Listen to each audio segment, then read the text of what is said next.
क्या बिहार की राजनीति में साल 2026 के सबसे बड़े सियासी बवंडर ने पर्दे के पीछे की पूरी बिसात को पलट कर रख दिया है? तो जरा सोचिए, एक कथित पुलिस एनकाउंटर होता है। कानून के हिसाब से सरकार डैमेज कंट्रोल के लिए न्यायिक आयोग भी बना देती है और 6 पुलिस वालों को सस्पेंड करके मर्डर का केस भी ठोक देती है।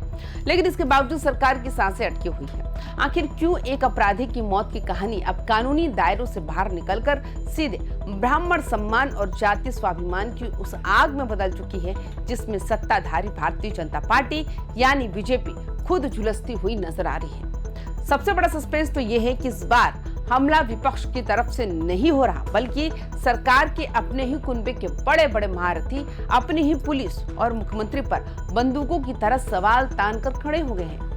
क्यों केंद्र सरकार के कद्दावर मंत्री चिराग पासवान को घुटनों के बल बैठकर श्रद्धांजलि देनी पड़ती है और क्यों नीतीश कुमार के सबसे खास मंत्री अशोक चौधरी सीधे पटना स्थल बिलोटी पहुंचकर मुख्यमंत्री की पूरी एनकाउंटर नीति को कटघरे में खड़ा कर देते हैं? क्या ये सिर्फ एक परिवार को न्याय दिलाने की जंग है या फिर इसके पीछे बिहार के उस सबसे बड़े और साइलेंट वोट बैंक को हथियाने का माइंड गेम चल रहा है जो कभी बीजेपी का सबसे मजबूत किला माना जाता था? आज के स्पेशल वीडियो में हम भरत तिवारी एनकाउंटर के बाद शुरू हुए इस शह और मात के खेल का एक ऐसा बेबाक विश्लेषण करेंगे जिसे देखकर आपको बिहार की आने वाली राजनीति का असली क्लाइमेक्स समझ में आ जाएगा।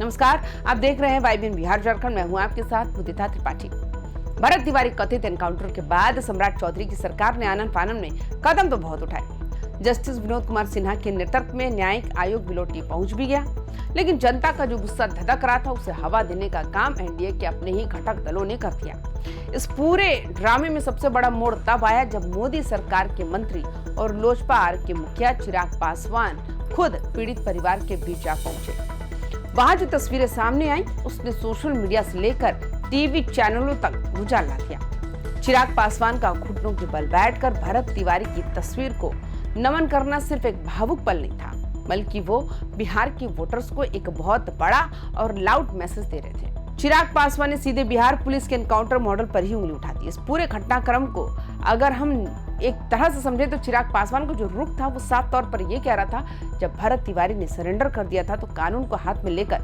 गोली मारने की क्या जरूरत थी?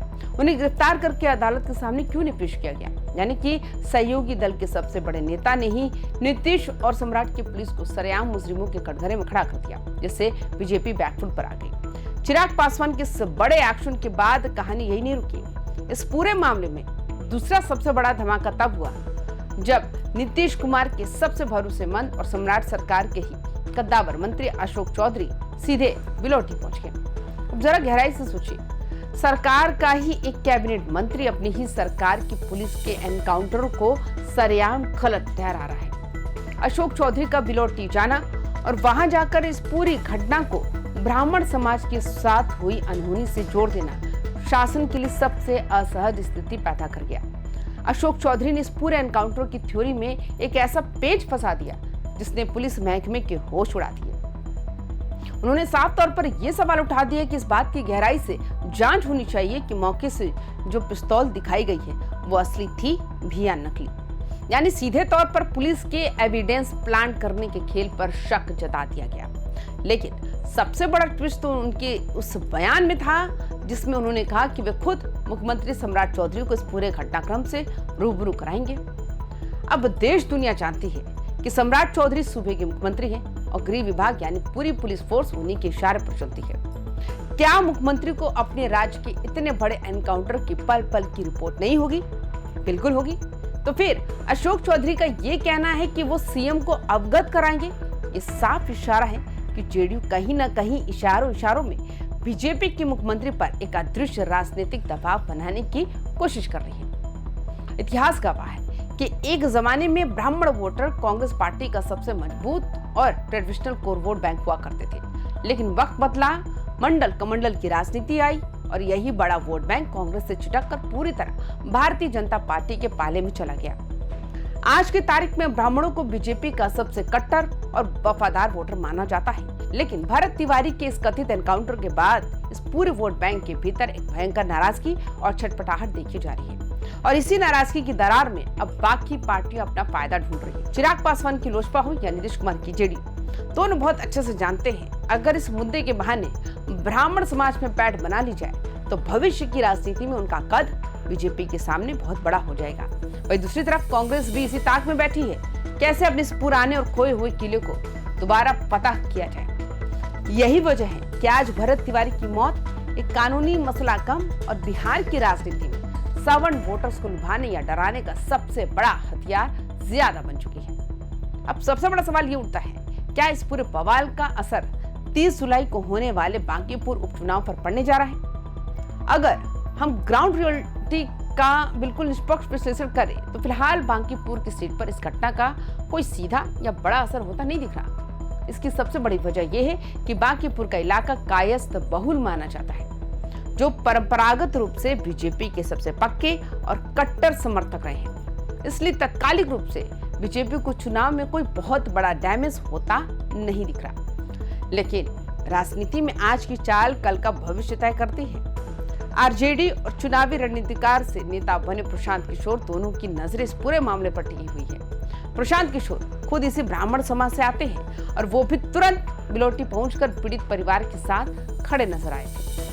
आने वाले दिनों में जब बांकीपुर के चुनाव प्रचार का पारा चढ़ेगा तो इस बात की पूरी उम्मीद है कि विपक्ष और प्रशांत किशोर की टीम इस ब्राह्मण कार्ड को और भी आक्रामक तरीके से खेलेगी, ताकि बीजेपी की बने बनाए सवर्ण वोट बैंक में एक बड़ी सेंधमारी की जा सके।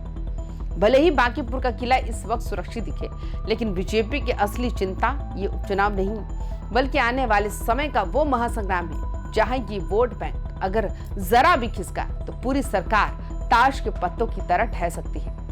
कुल मिलाकर बात यह है कि भरत तिवारी एनकाउंटर कांड ने बिहार की एनडीए सरकार के भीतर छिपे उन अंतर विरोधियों को सत्ता पर ला दिया जिन्हें अब तक दबाकर रखा गया था। बीजेपी के सामने इस वक्त सबसे बड़ी और गंभीर चुनौती यही है कि जब तक इस पूरे मामले की न्यायिक जांच रिपोर्ट सामने नहीं आती तब तक वो अपने इस सबसे वफादार ब्राह्मण समाज के गुस्से को कैसे शांत रखेगी। प्रतिकूल स्थिति में अगर जांच रिपोर्ट पुलिस के खिलाफ जाती है तो बीजेपी अपने इस किले को ढहने से कैसे बचा पाएगी, ये तो आने वाला वक्त ही बताएगा। लेकिन इतना तय है कि इस घटना ने बिहार की सियासत में क्षय और मात का एक ऐसा नया अध्याय लिख दिया है जिसे कोई भी दल नजरअंदाज नहीं कर सकता। इस पूरे सियासी घमासान और चिराग पासवान से लेकर अशोक चौधरी के तेवरों पर आपकी क्या राय है? क्या आपको लगता है कि इस मुद्दे के बहाने बीजेपी को घेरने की कोई बड़ी राजनीतिक साजिश चल रही है? आपकी जो भी खरी और विपाक राय हो नीचे कमेंट बॉक्स में जरूर साझा करें और तमाम खबरों के लिए देखते रहें YBN बिहार झारखंड। नमस्कार।